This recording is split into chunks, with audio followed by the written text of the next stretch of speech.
So this webinar will cover the first two phases of a three-phase process for the division chair. So the first two phases are review, accepting and rejecting panels, and phase two is construction. Constructing panels made up of individual submissions. Both of these should be completed by February 28th. Before we dive into a little bit about your menus here, let's just cover a few basics. First, recommend reading the division chair handbook carefully. It's going to be more thorough than probably what this webinar will be. We'll try to keep this concise. If you need help, there's help tabs here. There is a red help button on the main APSA page, or you can email communications@apsanet.org.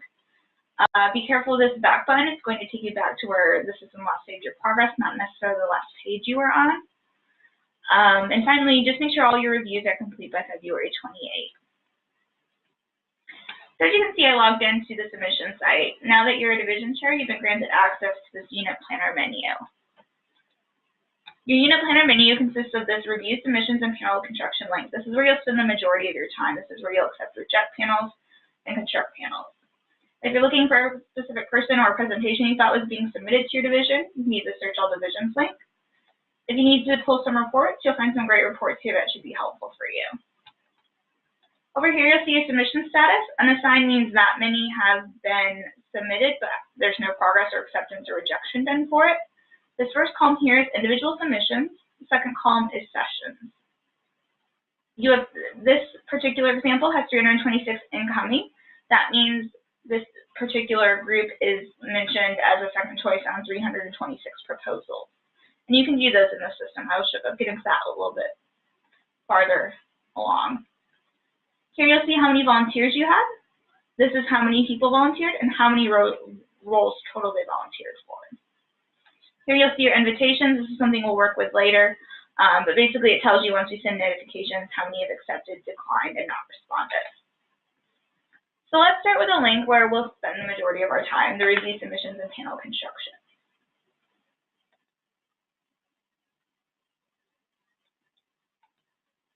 Here you'll see an invite monitor participation confirmation link. You'll use this again after the notification process to review invites. We'll get into that in another webinar. Same with the email RSVP, that has to do with invitations. So for these first two phases, you won't need to use these.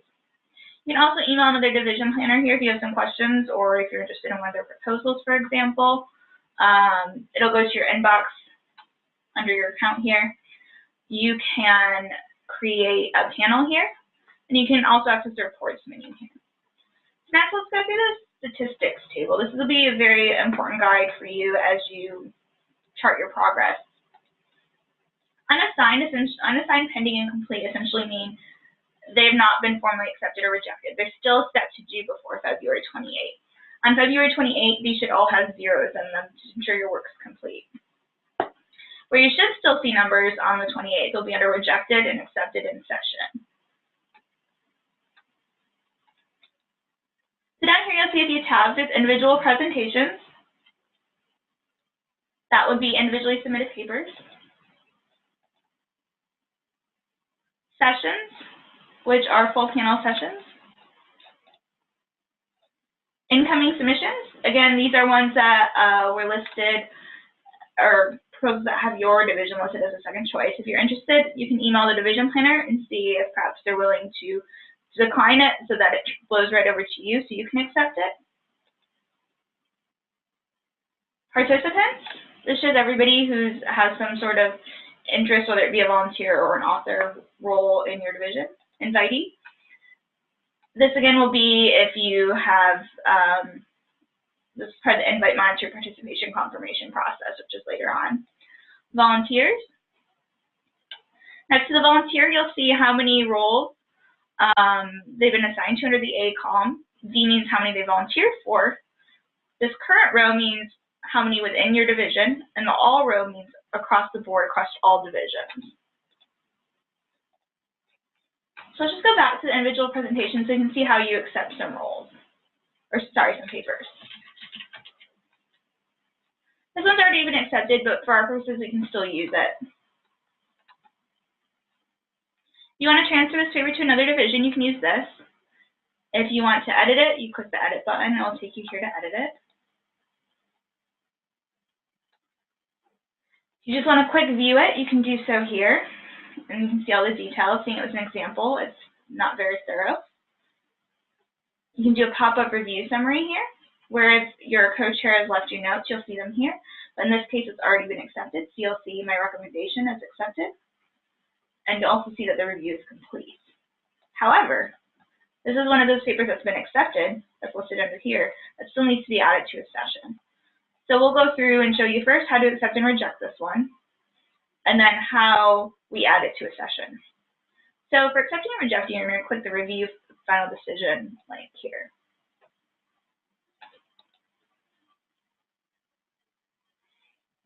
So you have three options. First, you can, before you get to the three options, you can type notes here for your co-chair so that they can see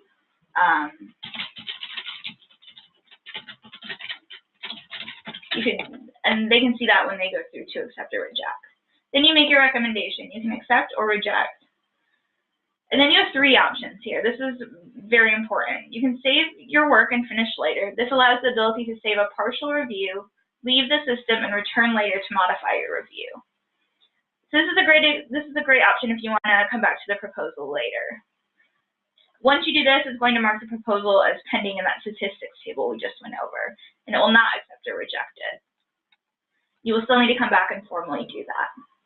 And you can see here they have little information tabs, which should be helpful for you in case you forget what I've talked about on this webinar. It's also in the Division Chair Handbook as well. Here's a suggested recommendation option. This is if you'd like to suggest a recommendation for your division co-chair. You'll do accept or reject and then suggest that, and then accept and continue. This will mark the proposal as complete in the system. You will need to come back and formally accept or reject this option as well. Finally, the complete review. This is a final decision.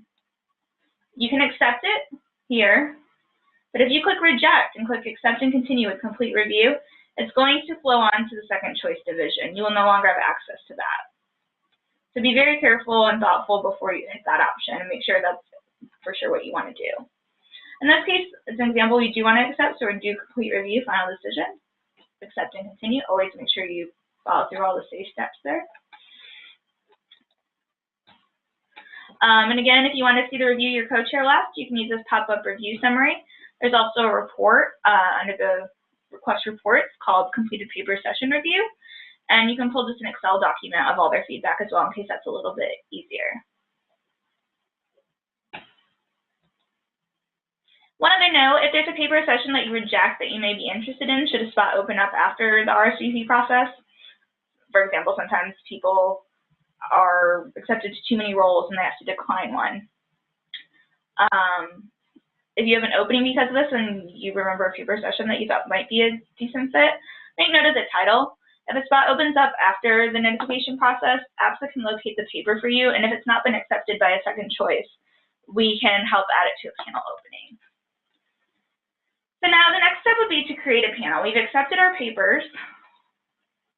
So we're going to click Create a Panel. Here you'll see all the session types, how many allocations they cost, a brief description and how long these sessions run for. And then over here, right now this isn't accurate because this is before we inputted the allocations. You'll see how many allocations your division has under this left column.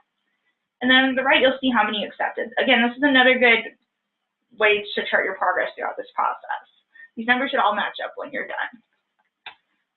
For this particular panel, let's do a full panel. You're going to enter a session title, a session description, and now because we've accepted the papers, all we have to do is click View Accepted Papers, and we can add one off if there's, let's say there's some here that we didn't want to add, but in this case, let's add them all. We'll click the little box here and it will select them all, and click Add. And there they all are. So we have a chair, we have 3 papers.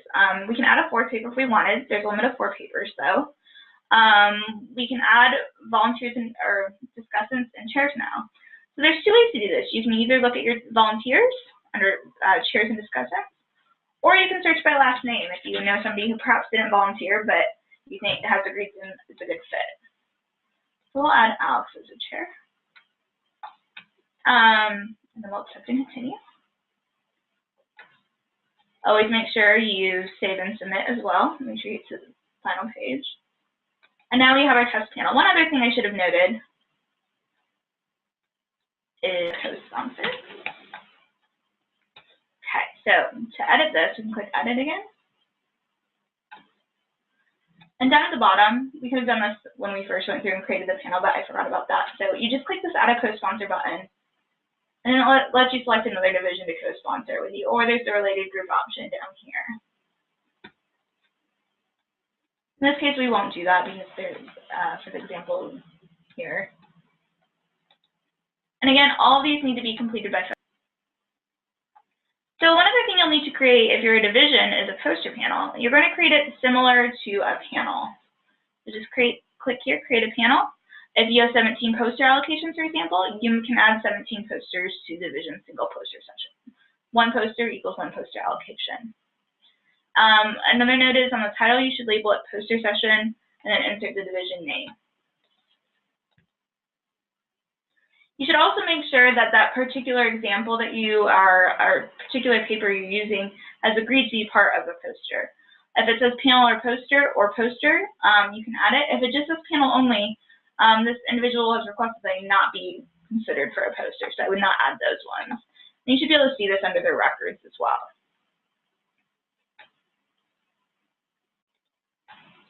So as I mentioned at the beginning of the webinar, there's a February 2 deadline for elevating panels to be considered for theme panels. Currently, you can only elevate sessions to be considered for theme panels. So let's go back to, for example, here you can see there's a transfer button next to this session. And then you select theme panel. So just a few frequently asked questions we get. So a question we're commonly asked is, can we accept a paper from a proposed panel session while rejecting the rest of the panel? Yes, you can, but you should first check with the paper author first. And when you're ready to take out that individual paper to accept it, email us and we can help you with that. Another question we get is, can I accept this full proposal but reject one paper from it? Yes, but again, this should be discussed with the original proposer before you alter their panel. Once you sort it out, email us and we can help you on the back end of processing that.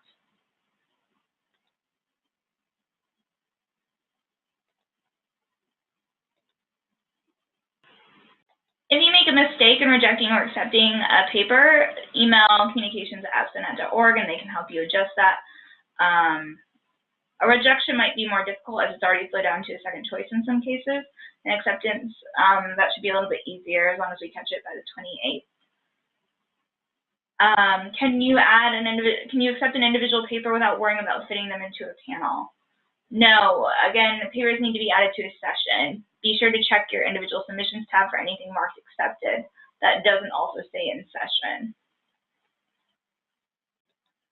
One other thing we should cover before we wrap up this webinar is a lot of times you'll get edits to titles or authors or things like that from the individual submitters or the session submitters. To edit those, you just click Edit or Edit Participants. Here you'll see you can edit their session title if they've requested it. You can edit their session description. Don't worry about this edit estimated attendance. This is something we use internally, same with additional information. So let's edit the participants here. As you can see, we can remove people from the session. And then we can add new people here, or if you wanted to add new papers, you just go in like we did when we constructed this panel and do that. Just make sure you accept and continue. And then save and submit. And that's how you would make those edits. One other thing real quick. In a case where there are two authors, let's say one has indicated, here you can see, just a side note, you can see the presentation format. For example, this one's marked as panel only, so we wouldn't want to use this as a poster. But let's say there were two authors on this panel.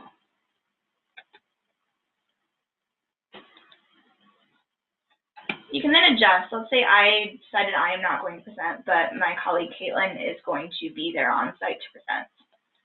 technically we're both still authors, so we should both still be listed, but because I'm not there, I would be a non-presenting co-author. This also would remove it from my participation limitation. You can be a non-presenting co-author on as many papers as you want. You're just limited to presenting as an author on one paper. So we can save those changes. And then just make sure you follow through all the steps to save. It's another really important reminder here. And again, just to wrap it up, before February 28, you just want to make sure that you have zeros in the unassigned, pending, complete, and accepted columns. All of your, they should all be under rejected in session. Sorry, they should also be under accepted created if it's a full session. As we did with this, we created this session here. So another note on this created session,